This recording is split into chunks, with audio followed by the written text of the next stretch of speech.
नमस्ते। मैं डॉक्टर रुचिता पटेल आप सबका स्वागत करती हूँ नास्को के यूट्यूब चैनल में।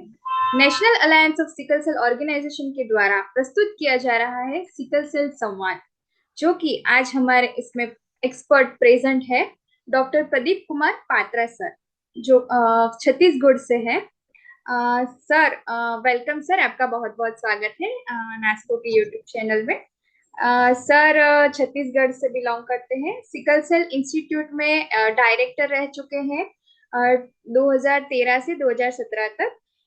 Currently working as a dean of Chandulal Chandrakar Memorial Medical College of Durg, Chhattisgarh. He is a sickle cell worker since 1987। अभी सर करंटली प्रोजेक्ट पे वर्क कर रहे हैं, sickle cell gene editing CRISPR project government of India के द्वारा है। Welcome sir. आज हमारा टॉपिक है सिकल सेल अवेयरनेस।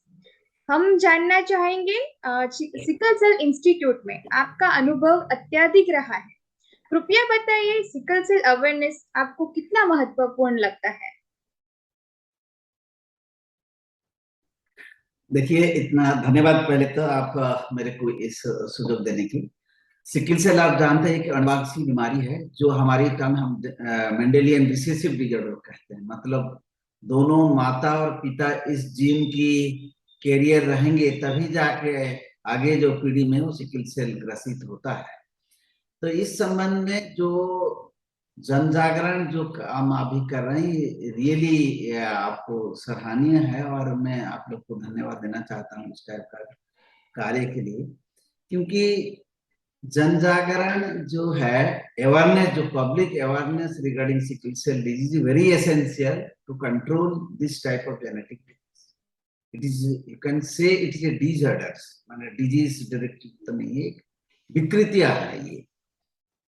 तो मेरे एक बस 2-3 मिनट में अपना एक्सपीरियंस साझा करूंगा आपके माध्यम से, जो सुन रहे हैं और देख रहे हैं। जो सिकल सेल, जब मैं एमबीबीएस की छात्र था, जब आप मेरे इंट्रोडक्शन में बताया, मैं सिकल सेल वर्क 1986-7 से कर रहा हूँ। जब एमबीबीएस छात्र था तब मैं देखा कि जो मरीज आते हैं और हमारे जो कंसल्टेंट प्रोफेसर उनको बस ट्रीटमेंट की कुछ बहुत ज्यादा नहीं कर पाते हैं, और पेशेंट्स कुछ समय मतलब वो बिल्कुल दर्द में तड़पते हुए और एनीमिया की बहुत सारे कमी की देखते हुए वो मतलब अपना आखिरी सांस लेता है, और हम बस हाथ धरे हुए बैठे रहते हैं और कुछ नहीं कर पाते हैं। और इस स्थिति में जो इस टाइप का जो जेनेटिक डिसऑर्डर है, समाज के लिए और जो फैमिली के लिए तो बहुत बड़ा क्षति होता है और प्रॉब्लमदायक होता है। लेकिन समाज भी इससे अछूता नहीं है, समाज में भी काफी पीड़ादायक होता है इस टाइप का जो असमय किसी के बच्चे बिछड़ जाना अपने माता पिता से। तो ये जो मैं देखा और इससे मेरे रुझान आया और मैं इस डिजीज को समझने की कोशिश किया और इस डिजीज के ऊपर काम करना चालू किया। उस समय हमारे मेडिसिन के प्रोफेसर थे डॉक्टर बिमल कर करके, is a very Pioneer work in India with doctor Graham sergeant, और उस समय हमारे मेडिकल कॉलेज में वो आते थे और उससे से मैं जुड़ा हुआ था। तभी से मैं इस डिजीज में काम कर रहा हूँ, अभी तक कर रहा हूँ। और जब रायपुर मेडिकल कॉलेज में एज ए प्रोफेसर में कार्य कर रहा था, ये 2007 से मैं स्क्रीनिंग का वर्क वहां शुरू किया छत्तीसगढ़ गवर्नमेंट की आर्थिक मदद से। वो लगभग हम उसके जो मकसद, मेरा एक्सपीरियंस था उस समय, पब्लिक अवेयरनेस इतना कम था क्योंकि जब मैं एमबीबीएस पढ़ता था और जब मैं 2007 में कार्य शुरू किया तो बहुत ज्यादा फर्क नहीं देखने को मिला। और उस समय मेरा जो टीम, अब हम जाते थे तो उस समय गांव के लोग हमको रजिस्ट करते, क्यों आए, मेरे गाड़ी का चाबी वो लोग छीन लेते थे, बोलते थे आए हमारे गांव के हमारे बच्चे स्टिग्मेटाइज हो जाएंगे, जिस सिकल सेल बीमारी में ग्रसित है, हमारे बच्चे के साथ कोई शादी नहीं करेंगे, हमारे गांव के साथ कोई रिश्ता नहीं करेंगे, और एक जो सोशल स्टिग्मा, और ये मेरे को और पीड़ा देना चालू किया। और ये एक्सपीरियंस मेरे पहले नहीं था। तो लेकिन मैं जब एक वर्कर के नाते सिकिल सेल की, तो ये कार्य में जारी रखा। और उससे भी मेरी जो कार्य कर रहे थे मेरे स्टाफ प्रोजेक्ट मोड में, वो लोग भी काफी मदद किए और हम लोग कार्य करते रहे। जो उसका चेंज जब सिकिल सेल संस्था बना 2013 में, जो हिंदुस्तान की पहला संस्था इस टाइप का कॉन्सेप्ट आया। एक्चुअली कॉन्सेप्ट जो हमारे 2010 में मेरे एक इंटरनेशनल मीटिंग में हमारे जो भारत रत्न एपीजे कलाम साहब आए थे चीफ गेस्ट होके, वो कॉन्सेप्ट दिए थे। और इस कॉन्सेप्ट से हम हिंदुस्तान में पहला 2013 में कॉन्सेप्ट लेके शुरू किए। तब मेरे को पता लगा जे ये जो 2007 से मेरा जो जन जागरण की कार्यक्रम और सिकिल सेल स्क्रीनिंग के वर्क था, वो उस समय रिफ्लेक्ट होने लगा। क्योंकि उस समय तक इतना पब्लिक अवेयरनेस आ चुकी थी। तब जो मेरा गाड़ी छीन रहे थे, चाबी छीन रहे थे, मेरे को रजिस्टर थे, तो उस टाइप के लोग, वो समाज मेरे को बुलाने लगे, आइए और सिकिल सेल स्क्रीनिंग करिए, मैरिज काउंसलिंग करिए, जेनेटिक काउंसलिंग कराइए। और वो चीजें जो फायदा देखे, और ये चीजें मैं छत्तीसगढ़ गवर्नमेंट के लिए भी आभार व्यक्त करना चाहता हूँ आपके माध्यम से। ये बहुत बड़ा चेंज हमारा छत्तीसगढ़ में देखने को मिला और लोगों को रियली फायदा हुआ। और गवर्नमेंट ने स्क्रीनिंग डोर टू डोर, हम स्कूल गोइंग चिल्ड्रन का स्क्रीनिंग किए, बहुत ही सिंपल मेथड से, सॉल्युबिलिटी टेस्ट से शुरू करके। और एचपीएलसी की सुविधा हमारे संस्था उस समय दे रहा था, काउंसलिंग मटेरियल पूरा दे रहा था, दवाई दे रहा था। उससे बहुत ही जन जागरण हुआ। तो हम लोग जेनेटिक काउंसलिंग भी शुरू किए।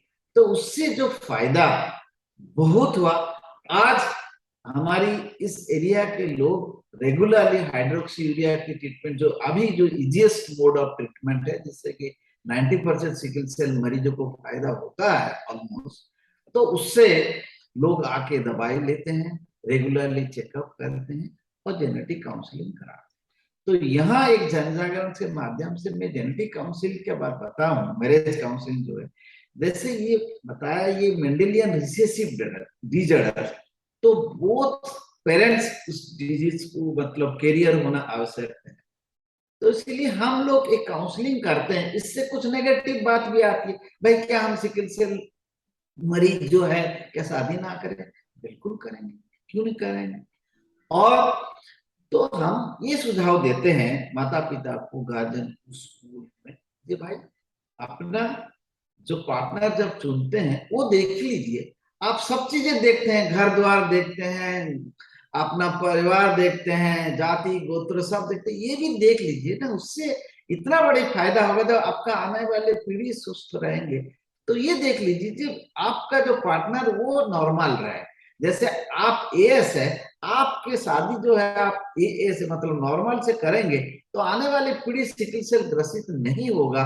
और ज्यादा से ज्यादा उस कंडीशन में होगा तो एएस होगा। तो और जो एसएस है, कोई जो सिकल सेल ग्रसित जो डबल एस जिसको बोलते हैं, जिसको इलाज करें, वो ए से शादी करें तो वो मैक्सिमम बच्चा एएस होंगे।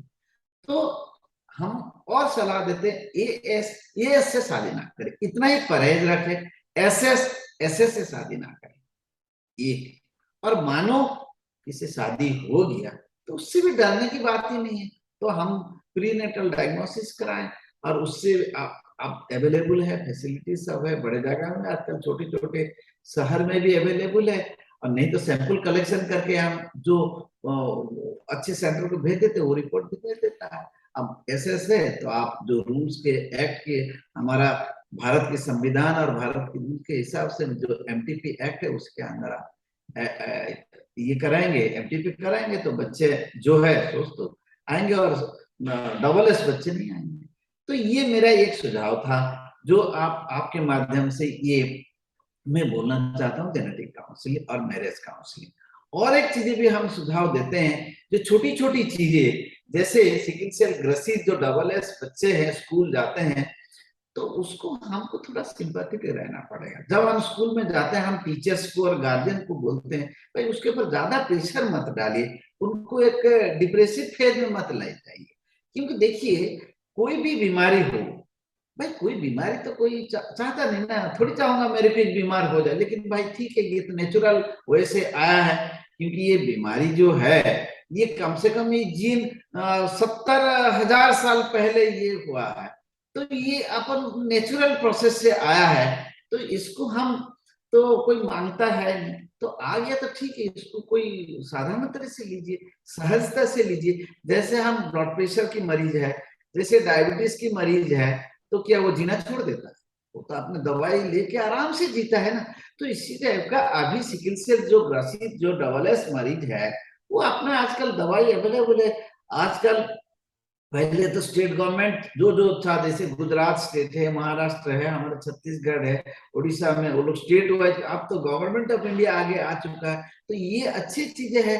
पॉलिसी बनने चालू हो गया, हैंडीकेप में कैटेगरी में आ गया, बहुत सारे सुविधाएं आ गए, तो डरना क्या बात है। हम भी जो दवाई अवेलेबल है उसको दवाई लें और आराम से जिए, खुशी से जिए। और हम तो एक रिसर्च वर्क किए थे, जो सिकिल सेल जो मरीज जो एएस कैरियर है वो एथलेट्स भी हैं, तो उसमें कोई हम साधारण जिंदगी जी सकते हैं, उससे कोई परेशानी नहीं है। तो मेरा कहना मतलब है, जो सिकिल सेल मरीज जो है वो अपने आप को हताश मन फील ना करे, उसको पॉजिटिव, अरे हम डिजीज नहीं चाहते, लेकिन हो गया तो उसको अपन ऐसा नहीं कि लॉस्ट केस ना सोचे, आपने उसको डट के मुकाबला करें। अब सरकार आगे आया है, समाज आगे आए हैं, हम लोग मिल के और इसको हम जो दवाई उपलब्ध है उसको ले और आराम से जी सकते हैं। जैसे हम क्रिस्पर बोर्ड की आप बता रहे थे, हम अभी कार्य कर रहे हैं, भारत सरकार और ministry of tribal affairs and DST ने इसको प्रोजेक्ट को फंडिंग कर रहा है, हम क्लिनिकल ट्रायल कर रहे हैं। मानो ये सक्सेसफुल हो जाएगा तो ये जो बोन मेरो ट्रांसप्लांट वाली चीजें जो जो दिक्कत कठिनाई होती है, कुछ मरीजों को, जो 10% मरीजों को हम बोन मेरो ट्रांसप्लांट इस टाइप का मॉडर्न ट्रीटमेंट की जरूरत पड़ता है, एडवांस ट्रीटमेंट की, क्रिस्पर टेक्नोलॉजी में जीन एडिटिंग मानो सक्सेस हो जाएगा, तो इसीलिए ये मेरे ख्याल से सिकिल सेल मरीजों की वरदान साबित होगी। और हम भारत सरकार को अभी से धन्यवाद देना चाहते हैं, हम क्लिनिकल ट्रायल के लिए अलाउ कर दिया और इसके लिए हिंदुस्तान की 6-7 इंस्टीट्यूट्स काम कर रहे हैं, और मैं होप रखता हूँ कि ये अच्छे रिजल्ट मिलेंगे। तो इसीलिए मेरा आपके माध्यम से सभी सिकिल सेल मरीजों को मेरा ये निवेदन है, बिल्कुल डरे मत, आराम से सहजता से इसको ले, कोई डिप्रेशन फेज में जाने की जरूरत नहीं, खुशी से जिंदगी जिए, अपने कार्य करे, दवाई पानी ले, सब उपलब्ध शासन के तरफ से है, रेगुलर ट्रीटमेंट ले, इन्वेस्टिगेशन कराए, खुशी से रहे, मेरा कहना है। Thank you sir. आज हमने जाना कि अवेयरनेस कितना इम्पोर्टेंट है। सर ने बताया कि पहले सर को कैसे गांव से निकाल देते थे और फिर ये अवेयरनेस में लोगों ने जितना जल्दी जाना वो सर को बुला रहे थे, मैरिज काउंसलिंग करवा रहे थे। सर आपने बहुत बढ़िया काम किया है। सिकल से जन जागृति के लिए शासन और हम लोग क्या कर सकते हैं? शासन तो जैसे मैं बताया अभी, जैसे हमारे छत्तीसगढ़ में हमारा 2007 से ये जो स्क्रीनिंग प्रोग्राम, हम डोर टू डोर जाते, क्योंकि screening is very difficult process, government आगे नहीं आया है तो ये काम नहीं किया जा सकता है। कुछ एनजीओ करते हैं, वो धन्यवाद के पात्र हैं, जो एनजीओ करते हैं, एक्टिविस्ट जैसे आप लोग आगे आके ये जो जन जागरण के कार्य कर रहे हैं, ये तो आप लोग बधाई के पात्र हैं। लेकिन शासन आगे आ चुका है, जैसे मैं बताया, स्टेट गवर्नमेंट और अब सेंट्रल गवर्नमेंट भी आके आके जैसे हम कुछ कम्युनिटी में, कुछ स्टेट में ट्राइबल डोमिनेटेड है, ट्राइबल मिनिस्ट्री आ गया आगे, उसको स्क्रीनिंग कार्य करे। स्क्रीनिंग कार्य से करने से क्या फायदा होता है, क्योंकि जैसे मैं बताया ना, मेंडेलियन रिसेसिव डिसऑर्डर, वो दोनों जीन इन्वर्ट होगा तभी डिजीज होगा, वो मैनिफेस्टेशन होगा, तभी वो मरीज डॉक्टर के पास आएगा। जो एएस है, मेंडेलियन रिसेसिव, एक नॉर्मल है, एक डिजीज हो, काउंटर हो जाता है, तो क्लिनिकल प्रेजेंटेशन नहीं होता है, तो उससे जो क्लिनिकल प्रेजेंटेशन नहीं, वो डॉक्टर के पास क्यों आएगा? तो वही थ्रेटन है फर्दर प्रोपगेशन करने के। जैसे मानो मैं एएस हूं, मेरे को कोई सिम्टम है नहीं, तो मेरे को कैसे पता चलेगा? अनलेस आई टेस्ट, तो मेरे कोई प्रॉब्लम नहीं तो मैं टेस्ट करने जाऊंगा क्यों? तो इसीलिए मेरा वेरी चांस है, मैं जो जिसको शादी करूंगा तो वो हो सकता है एस हो जाए, क्योंकि उसको भी पता नहीं रहेगा। तो मेरे आने वाले पीढ़ी में चांसेस रहता है 50% जो एसएस पैदा होने का।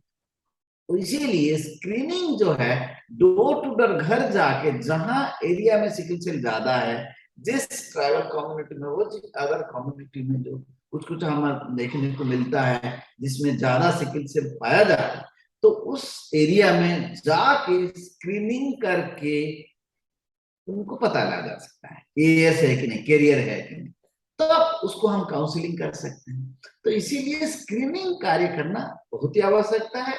तो इसलिए शासन अब आगे आ रहा है, बहुत स्टेट में ये चालू हो गया है, जैसे उड़ीसा है, छत्तीसगढ़ में चल रहा, पहले से 2007 से चल रहा है, गुजरात ऑलरेडी बहुत एडवांस काम किया है, महाराष्ट्र क्या है, अब राजस्थान गवर्नमेंट भी कर रहा है, केरल में भी चल रहा है, तमिलनाडु में भी कुछ काम कर रहे हैं, एरिया में मिलता है। तो और बाकी स्टेट में झारखंड आ रहा है, मध्य प्रदेश आ रहे हैं, तो वो सब रेगुलरली अब हो रहा है। जैसे आईसीएमआर आगे आने लग गया, सीएसआईआर आने लग गया, भारत संस्था जो भारत शासन की संस्था है, डीएसटी आगे आने लग गया, ministry of tribal affair government of India वो आगे आने लगी। तो ये बहुत ही अच्छी चीजें है और वो आ रहे हैं, स्क्रीनिंग वर्क चल रहा है। तो इसलिए हम लोग काफी होपफुल है, जो इससे सिकल सेल में जो अपन काम छत्तीसगढ़ में किए थे, जो अब हर जगह में होने लग गया, तो एक कार्यकर्ता के नाते हमको बहुत संतोष देता है, जो गवर्नमेंट अब आगे आ गया, गवर्नमेंट बहुत काम कर रहा है इसके ऊपर। अब डिजीज दवाई भी दे रहा है, इन्वेस्टिगेशन भी फ्री हो रहा है, पॉलिसी ला रहे हैं, सबसे बड़े बात तो पॉलिसी ला रहे हैं। तो ये बहुत ही अच्छी चीज है। जी सर, जैसे गवर्नमेंट हैंडीकेप का भी एक कैटेगरी में आ चुका है, इससे भी फायदा मिल रहा है, वो भी आ गया है ना। उसलिए गवर्नमेंट तो बहुत आगे आया है और बहुत आगे। आना चाहिए आगे। हमारा भी कर्तव्य है कि हम भी अवेयरनेस फैलाए। गवर्नमेंट ने अपनी स्कीम तो दे ही दी है, पर हमारा आम जनता का भी कर्तव्य है कि हम भी अवेयरनेस बढ़ाए। Sickle yes. सेल रोगियों की बढ़ती हुई जनसंख्या को देखकर सिकल सेल जन जागृति कितना महत्वपूर्ण लगता है सर? तो जैसे मैं बार बार बोल रहा हूँ, बहुत ही महत्वपूर्ण है, ये मैंडेटरी और निसेसिव है, ये जन जागरण से ही इसको रोका जा सकता है। जैसे सोशल अवेयरनेस नहीं होगा, कुछ मैं एक्सपीरियंस और एक साझा करता हूँ, जो हमारे छत्तीसगढ़ में कुछ कम्युनिटी में, मैं नाम नहीं लेना चाहता हूँ, तो अच्छा नहीं लगता, ये मेरी पर्सनल व्यू है। तो उस कम्युनिटी में देखा हूँ, जो सिकल सेल वो लोग का जो सोशल फंक्शन होता है ना, तो उसमें वो जन जागरण करने के लिए कीजिए, जैसे एक मानो इस कम्युनिटी में जिसका शादी है, मैं जैसे मानो उसका मुखिया हूँ, मेरे को इनविटेशन आता है जाने के लिए, तो वो कंडीशन रखता है, जी भाई आपका जो बच्चा का जो शादी हो रहा है उसका सिकलिंग टेस्ट हुआ कि नहीं, जिस लड़का और लड़की के साथ शादी हो रहा है, रिलेशन हो रहा है, उसका टेस्ट हुआ कि नहीं, उसका कार्ड दिखाओ, तब मैं जाऊंगा आपका शादी में। तो इस टाइप का जो सोशल जो एवं जो सोशल लीडर है, कम्युनिटी लीडर है, ये सब जो आ रहे हैं, आगे आ रहे हैं, ये बहुत बड़ा काम कर रहा है। तो इस टाइप का अवेयरनेस मानो सब कम्युनिटी करें, तो अपने आप में छोट, क्योंकि जैसे आप बताए ना, मैं जैसे आपको बताया, गवर्नमेंट तो कार्य कर रहा है, जैसे आप कार्य कर रहे हैं, है ना। मैं जो वर्कर के नाते जितना सरकारी नौकर के हिसाब से जितना हमको शासन की दायरे में रहते, ये जो एकेडमिशियन नाते हिसाब से जितना कर पा रहे, हमारे लिमिटेशन है, लेकिन आप और सोसाइटी वो बहुत बड़ा काम कर सकता है। जिस सोसाइटी में ज्यादा है, जिस एरिया में ज्यादा है, उनके लोग आगे आएंगे, तो जो शासन आ गया है, तो दोनों एक से एक मिलके 11 हो जाएगा, वहां दो नहीं होगा, इतना एक्सपोनेंशियली इसका अवेयरनेस फैलेगा और लोग जागरूक हो जाएंगे। और सिकल सेल जो मरीज जो अपने आप को हेल्पलेस फील करता है, क्योंकि पहले तो ये जो है रेयर डिजॉर्डर, जो एकदम इसको हमारा जो मतलब इसको क्या बोलते हैं, ऑर्फन डिजीज बोलते हैं ना, कोई नहीं है उसका, तो उस समय में वो इतना हेल्पलेस और डिप्रेस फील करता है। तो अब सोसाइटी आगे आ रहे हैं, शासन आगे आ रहे हैं, आप आगे आ रहे हैं, तो वो सब मिलेंगे, तो ही और शी विल फील कॉन्फिडेंट, तो वो अपने आप को अकेले महसूस नहीं करेगा। जब मैं इस टाइप का एक इंक्योरेबल डिजीज जिसके लिए मेरे को आखिरी तक दवाई और सुपरविजन की जरूरत है। तो कोई समाज और एक सोशल ऑर्गेनाइजेशन, सरकार और वर्कर लोग आगे आएंगे तो ऑब्वियसली ये जो उनके लिए बहुत बड़ा एक सपोर्ट होता है, और मन में वो अपने आप को एक सपोर्ट माने अकेले महसूस नहीं करेगा। तो वो डेफिनेटली जो है ये सब चीजें सिकल सेल मरीजों को बहुत फायदा देगा। जी सर, मेरा भी पर्सनल पॉइंट ऑफ व्यू ऐसा ही है कि जब भी शादी करने से पहले जन्म कुंडली के मिलाने से पहले भी आप खून की जांच करवाइए, तो यह हम जल्द से जल्द मिटा सकेंगे। सर, सिकल सेल पेशेंट के लिए आपका संदेश।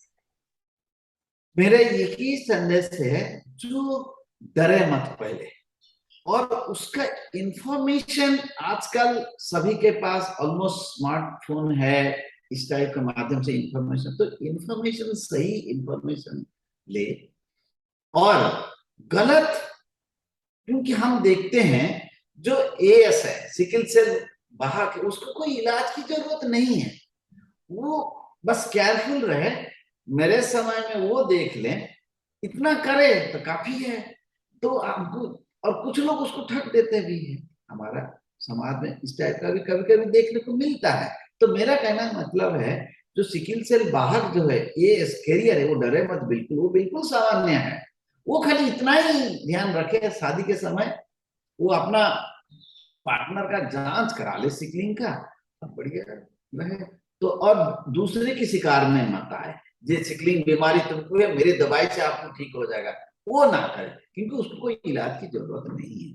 और डबल एस मरीज जो है वो रेगुलर चेकअप करे, कुछ नहीं, छोटी छोटी चीजें जैसे पानी पीना रेगुलरली, थोड़ा ज्यादा पानी पीना, अपना एनवायरमेंट ध्यान रखते हुए धूप और ठंडी इस टाइप का चीजें बचाव रखे, बारिश में भीगा मत, बाहर की चीजें ना खाए, क्योंकि डायरिया फायरिया में उनको प्रॉब्लम होता है, डिहाइड्रेशन हो जाता है, तो पेन क्राइसिस होता है।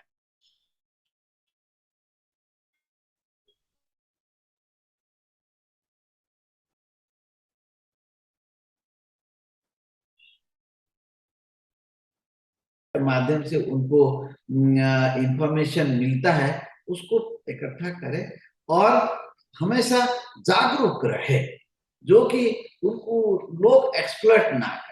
और जो शासन की तरफ से जो सुविधा आ रहा है, जैसे हैंडीकैप सर्टिफिकेट हो, कि इलाज की सुविधा हो, तो कहीं किसी का बोन मेरो ट्रांसप्लांट है तो बहुत ऑर्गेनाइजेशन सीएसआई सीएसआई एक्टिविटीज में उनको हेल्प करते, उस टाइप का चीजें में इंफॉर्मेशन रखे तो उनको फायदा मिल सकता है। तो ये सब चीजें मेरे इस जागरण जो आपके मन से इन लोग को मेरे ये सुझाव है, और ये मेरा मतलब उनको अपील है, डरे मत, अपने आप को इस मतलब डिप्रेसिव ना फील करे। अब इलाज अवेलेबल है, और इलाज लेते रहे और खुश रहे। थैंक यू सो मच आज हमारे मंच पे आने के लिए और आपका कीमती समय हमको देने के लिए। Thank you so much sir. आपने बताया कि अवेयरनेस कितना इम्पोर्टेंट है, आपने कैसे वर्क किया और जनता को भी इतना नॉलेज पता करके जान के उनको भी अवेयर रहना चाहिए, ताकि आप हमारी अगली पीढ़ी में सिकल सेल ना आए और हम zero sickle cell birth rate ला सके। Thank you so much sir, हमें आपका कीमती समय देने के लिए। Thank you.